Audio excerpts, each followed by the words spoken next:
Hello good morning my students. आज हमारा reasoning के अंदर एक टॉपिक है जिसका नाम है प्रतिबिंब। आज हमारा रीजनिंग के अंदर एक टॉपिक है जिसका नाम है प्रतिबिंब। तो आप सभी विद्यार्थी ये टॉपिक पढ़ने से पहले आप अपनी कॉपी निकाल लीजिए और ऊपर हेडिंग लिख लीजिए प्रतिबिंब, रिफ्लेक्शन। ठीक है ना। तो आज का अपने जो टॉपिक है उसका क्या नाम है? प्रतिबिंब।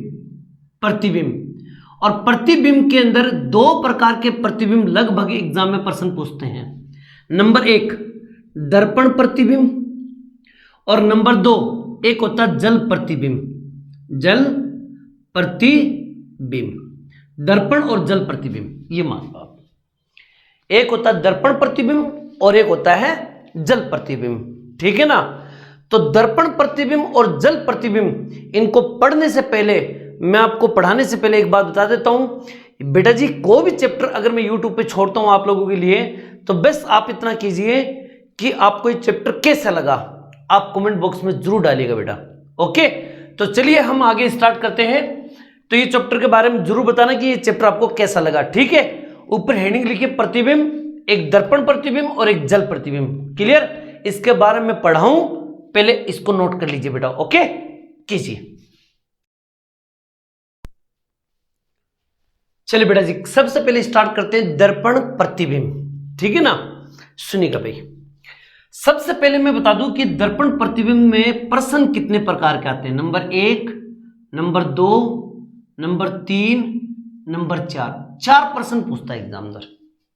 दर्पण प्रतिबिंब से रिलेटेड एग्जाम में चार ही प्रश्न पूछा जाता है। नंबर वन, एक शब्द को लेके, एक अंग्रेजी वर्णमाला को लेके, अंग्रेजी वर्णमाला याद रखें, इंग्लिश अल्फाबेट के बारे में।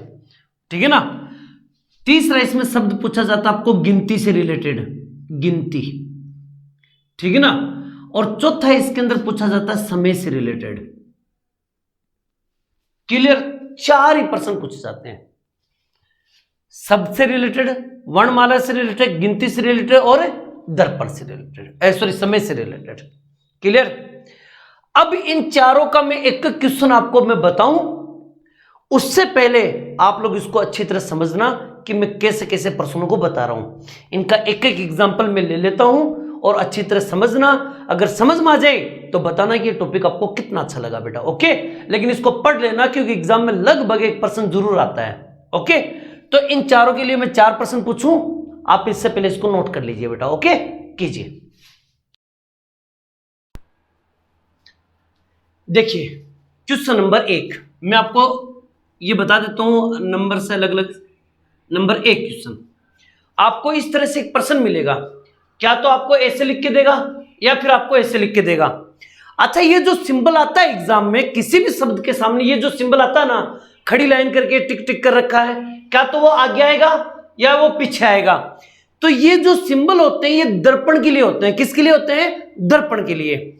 अब आप ये देखो कि यहां पर ये नाम लिखा हुआ है। आप इस बात को ऐसे समझो कि जैसे मान लीजिए ये नाम लिखा हुआ है दर्पण, तो इस नाम को इधर पलटेंगे तो ये नाम कैसे दिखाई देगा। जैसे आपको लिख रखा है APPLE और दर्पण का निशान यहां पर है। क्लियर? तो इस नाम को आपको पलटना, तो A यहां आ जाएगा, P का मुंह इधर हो जाएगा। क्लियर? और L इधर हो जाएगा और E ऐसा आ जाएगा, ये ऐसे हो जाएगा। समझ गए? अगर एप्पल को मैं दर्पण में देखूंगा तो ऐसा दिखाई देगा। तो ये देखो किस में है, ये रहा APPLE, option number C right answer. अब यहां पर एप्पल की बजाय वो मार्केट भी दे सकता है, टेबल भी दे सकता है, फर्नीचर भी दे सकता है, वो उसकी मर्जी की क्या नाम दे, लेकिन देखने का तरीका ऐसे होगा। अब कोई पूछ ले कि सर जी अगर यहां ना होके अगर ये पीछे की साइड इधर लग जाता तब भी कोई फर्क नहीं पड़ता, यही उत्तर होता। कैसे? आज पलट दो इसको, पहले E आएगा इस साइड में, फिर L आएगा इस साइड में, फिर P आएगा, फिर P आएगा और फिर A आएगा। तो देख लो APPLE सेम का सेम आ गया। तो कहने का मेरा मतलब है जब भी दो खड़ी लाइन आए तो याद रखना ये दर्पण की निशानी है, और दर्पण के प्रश्नों के अंदर याद रखिएगा शब्द को ऐसे मोड़ना है, क्या तो इधर या इधर। तो चाहे वो दर्पण का निशान आगे आए चाहे पिच है, इससे कोई फर्क नहीं पड़ता। बस इतना याद रखना, दो खड़ी लाइन होगी वो हमेशा दर्पण का पहचान है। ओके, आई होप कि यहां पर कोई भी शब्द होगा तो अब आप आराम से ढूंढ सकते हो, कोई दिक्कत? क्लियर? ओके, नोट कीजिए इसको। अब देखिएगा क्वेश्चन नंबर 2 और प्रश्न नंबर 3। अगर आपको प्रश्न पूछा जाए अंग्रेजी वर्णमाला को दर्पण में देखा जाए तो कितने अक्षरों का प्रतिबिंब समान रहता है? अंग्रेजी वर्णमाला का मतलब हो गया कैपिटल अक्षर, ठीक है ना, बड़े अक्षरों को। अगर मैं इसको दर्पण में देखूं तो इसमें से ऐसे कितने अक्षर हैं जिनका प्रतिबिंब सेम रहेगा जो वर्णमाला में? तो याद रखना वो टोटल 11 अक्षर है। कितने अक्षर हैं? 11 अक्षर हैं। कितने अक्षर हैं? 11 अक्षर हैं। अब ये कौन कौन से बता देता हूं। ए को दर्पण में देखोगे तो ए दिखाई देगा, ठीक है ना। ए के बाद में एच के बाद में आई, ये दोनों भी दर्पण में भी सेम दिखाई देगा जो वर्णमाला में। उसके बाद में एम के बाद में ओ, सेम दिखाई देगा जो दर्पण में और वर्णमाला में। कितने अक्षर हो गए? 1 2 3 4 5 हो गए। उसके बाद में 6 7 8 9 10 और एक ये 11, यानी कि टी से लेके वाई तक सेम का सेम दर्पण में दिखाई देगा, सेम का सेम आपको वर्णमाला में दिखाई देगा। टोटल याद रखिएगा SHIMOTUVWXY, ये 11 अक्षर ऐसे गिन के देख लो। 1 2 3 4 5 6 7 8 9 10 11, ये 11 अक्षर ऐसे हैं जो दर्पण में सेम दिखाई देंगे जो वर्णमाला में है। तो इसको रट्टा मार लेना, 11 अक्षर। ओके, यहां जाओ। 0 से 9 तक की गिनती को दर्पण में देखा जाए तो कितने अंकों का प्रतिबिंब समान दिखाई देगा? तो एक तो गया 0, ये सेम का सेम दिखाई देगा आपको। फिर उसके बाद में 8 नंबर जो सेम आपको दिखाई देगा। क्लियर? 8 नंबर 0, ये 2 ऐसे अक्षर हैं, 2 अंक ऐसे हैं जो कि आपको दर्पण में भी वही दिखाई देंगे जो यहां पर है। क्लियर? तो अब हम ये कह सकते हैं कि यहां पर कितने हुए? केवल 2 अंक हुए। कितने अंक हुए? 2 अंक हुए। तो ये आपको वर्णमाला से रिलेटेड प्रश्न हो गया, ये आपको गिनती से रिलेटेड प्रश्न हो गया। क्लियर? अगला मैं प्रश्न बोलूं, पहले इसको नोट कर लीजिए फटाफट बेटा जी। ओके, कीजिए। अब देखिए बेटा जी, अगर दीवार घड़ी का कोई समय है, अगर आपको प्रश्न पूछा जाए कि एक घड़ी में इतना समय दिखाई दे रहा है, अगर उसको दर्पण में देखा जाए तो क्या समय दिखाई देगा? तो ये बात ध्यान में रखना अच्छी तरह से। जब भी कभी ऐसा क्वेश्चन एग्जाम में आए, आपको एक काम करना है, 23 60 बस इसमें से घटाना है। बस ये बात ध्यान में रखना। चाहे घड़ी का समय दर्पण में देखा जाए या दर्पण का समय वास्तविक पूछा जाए, दर्पण से रिलेटेड अगर कोई भी बात आ जाए घड़ी के समय से, तो आपको 23 60 में से घटाना। बस इतनी बात है रखना। 23 घंटे हैं और 60 मिनट है, याद रखना। घंटे को 23 में से और मिनट को 60 में से घटाना है। चलो मैं दिखाता हूं। जैसे 23 60 में से घटाना किसको? 10:15 को घटा लो भाई, घटाओ इसको। तो यहां तो बच गया 45। क्लियर? 23 में से 10 घटाओ, कितना बच गया? तो आप बोलोगे 13। और हमें पता कि 13 कब बजते हैं? 12 बजे के बाद। तो 12 के बाद में 13 यानी कि 1 बजेगा। तो यहां हम कह सकते हैं कि 1:45 ये बज रहे हैं, ठीक है ना, बज रहे हैं। क्लियर? ये बात ध्यान रखना। तो मैं एक छोटी सी बात बोल दूं, एक ही बात पर फोकस करो, ज्यादा दिमाग लगाओ मत। अगर कोई घड़ी का समय दर्पण में पूछा जाए या दर्पण का समय आपको घड़ी में पूछा जाए, आपको 23 60 में से घटाना है। यानी कि जब भी दर्पण का कोई भी नाम आए और अगर घड़ी के समय की बात आए तो 23 60 में से घटा लेना। वैसे इतनी बात है, ठीक है ना। अगर 12 बजे से ऊपर टाइम दिखाई दे, 13 बज गए, 14 बज गए, 15 बज गए, तो आपको पता है 13 को हम 1 बोलते हैं, 14 को 2 बजे, 15 को 3 बजे, 16 को 4 बजे। समझ गए ना? ये रेलवे टाइम के अकॉर्डिंग हो गया। कोई दिक्कत? क्लियर? दर्पण से रिलेटेड आज तक एग्जाम में जो भी प्रश्न आए हैं वो 4 ही प्रश्न आए। क्या तो शब्द के आगे पीछे इस तरह से आपको देगा? समझ गए मेरी बात? ये या आपको अल्फाबेट का प्रश्न पूछेगा, या आपको 0 से लेकर 9 तक अंकों का प्रश्न पूछेगा, या आपको दर्पण से रिलेटेड प्रश्न पूछेगा। दर्पण का यही एक काम है। अधिकतर प्रश्न तो एग्जाम में ये आता है, वर्ड वाला। क्लियर? फिर भी इन चारों प्रश्नों को अच्छी तरह से कर लेना और आगे बढ़ के अब हम करते हैं जल प्रतिबिंब। जल प्रतिबिंब को बताऊं उससे पहले इसको नोट कर लीजिए फटाफट बेटा जी। ओके, कीजिए। अब देखिए बेटा जी, जल प्रतिबिंब। जल प्रतिबिंब से रिलेटेड एग्जाम में कितने प्रश्न आते हैं? वही 4 प्रश्न आते हैं। चारों प्रश्न इसमें पूछे जाएंगे। नंबर 1, क्या तो आपसे शब्द से रिलेटेड प्रश्न पूछे जाएंगे। नंबर 2, हो सकता है आपको वर्णमाला का प्रश्न भी पूछ ले, ठीक है ना। नंबर 3, हो सकता है आपको अंकों का प्रश्न भी पूछ ले, अंक से रिलेटेड। हो सकता है कि आपको प्रश्न समय से रिलेटेड भी पूछ सकता है। ले लीजिए, 4 ही इसमें प्रश्न आते हैं। क्या तो शब्द से रिलेटेड, या वर्णमाला से रिलेटेड, या अंक से रिलेटेड, या फिर समय से रिलेटेड। इनके बारे में बताऊं, पहले आप फटाफट ऊपर हेडिंग लिख के और ये नोट कर लो बेटा जी। ओके, कीजिए बेटा। अब देखिए बेटा जी, पहला क्वेश्चन, यदि अंग्रेजी वर्णमाला को जल में देखा जाए तो कितने अक्षरों का प्रतिबिंब समान रहेगा।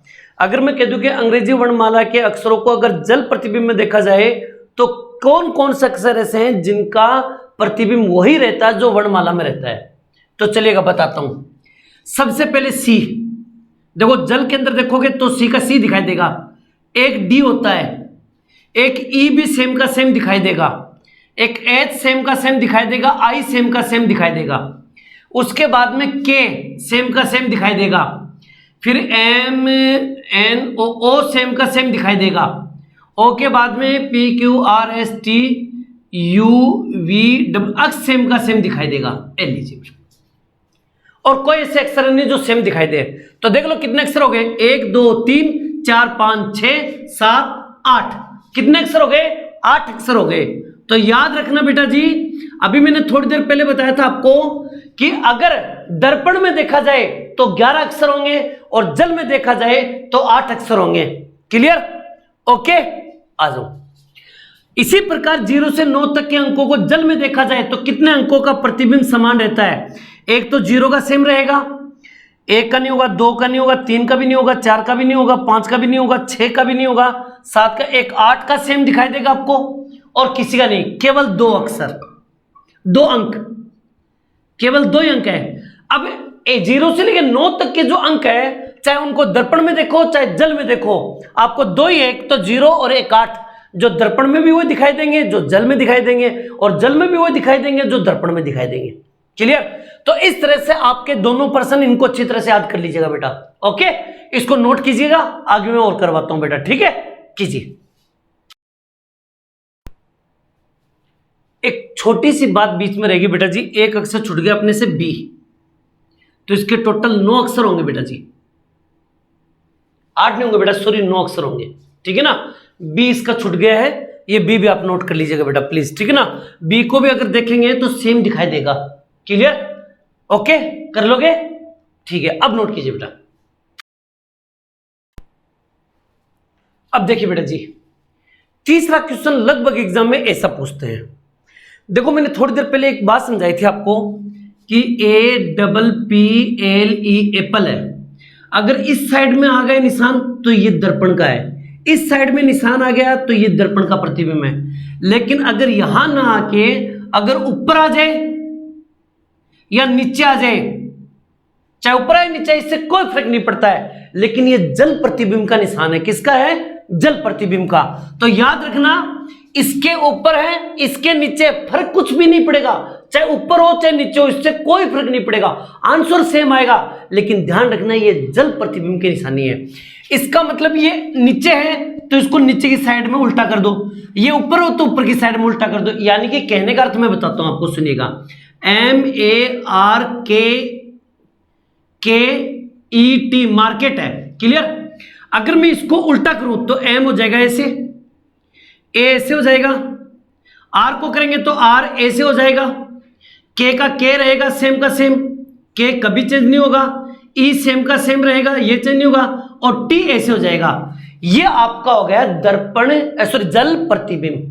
अब देख लो ये कहां पर है, WARKET, ये रहा option number B right answer. सुनना है मेरी बात ये। और अधिकतर एग्जाम में इस टाइप के पैटर्न पे ज्यादा क्वेश्चन आते हैं। ये अपना है 3 नंबर का क्वेश्चन, क्लियर। चौथे नंबर का क्वेश्चन बताऊं, इसको याद रखिएगा बेटा, लगभग 90% में चांस है कि ऐसे प्रश्न आते हैं, चाहे वो जल का हो चाहे वो दर्पण का हो प्रश्न। फिर भी मैं आपको एक्स्ट्रा क्वेश्चन बता रहा हूं। ओके बेटा, अगला मैं प्रश्न बताऊं, पहले इसको नोट कर लीजिए फटाफट, आगे मैं आपको बताता हूं, ठीक है, कीजिए नोट। चलिए बेटा जी आगे प्रश्न स्टार्ट करते हैं, ध्यान से सुनना। एक दीवार घड़ी में 3:40 बज रहे हैं, 3:40 हो रही है, यानी इतने बज रहे हैं। यदि इसको जल में देखा जाए तो क्या समय दिखाई देगा? देखिए दर्पण में अगर पूछा जाए तो 23:60 में से घटाना है, लेकिन अगर जल में देखा जाए तो 17:30 या 17:90, ठीक है ना, इसमें से घटाना है। बस इतनी सी बात है रखना, क्या तो 17:30 में से घटाना है या 17:90 में से घटाना है, बस 2 ही चीज याद रखना। सर कैसे, समझ में नहीं आया, एक बात बताऊं। मान लीजिए समय मेरे पास आ रहा है 17 बज के, अगर मान लो 17 बज के मैं 30 मिनट से घटाऊं, ये 17:30 ले लिया मैंने, क्लियर। इसमें से घटाना मुझे किसको? 3:40 को। मुझे बताओ क्या 40 इसमें से घटेगा? नहीं घटेगा। जब अगर कोई ऐसा मान जो 30 से बड़ा हो, तब तो हमें ये लेना है, यहां पर 17:90 लेंगे हम। 17:90 में से घटाना पड़ेगा आपको, याद रखिएगा इस बात को। 17:90 में से कब घटाना है? जब यहां पर मिनट 30 सेकंड से ज्यादा आ जाए और 30 से कम होती, यानी 18 होती, 20 होती, 25 होती, तब यहां 17:30 लेंगे, क्लियर। और अब इसको घटा देंगे तो यहां बच गया 50 और 3 इसमें से घटाएंगे तो बच गया 14, यानी कि 2:50, यानी कि 2:50 बज रहे हैं,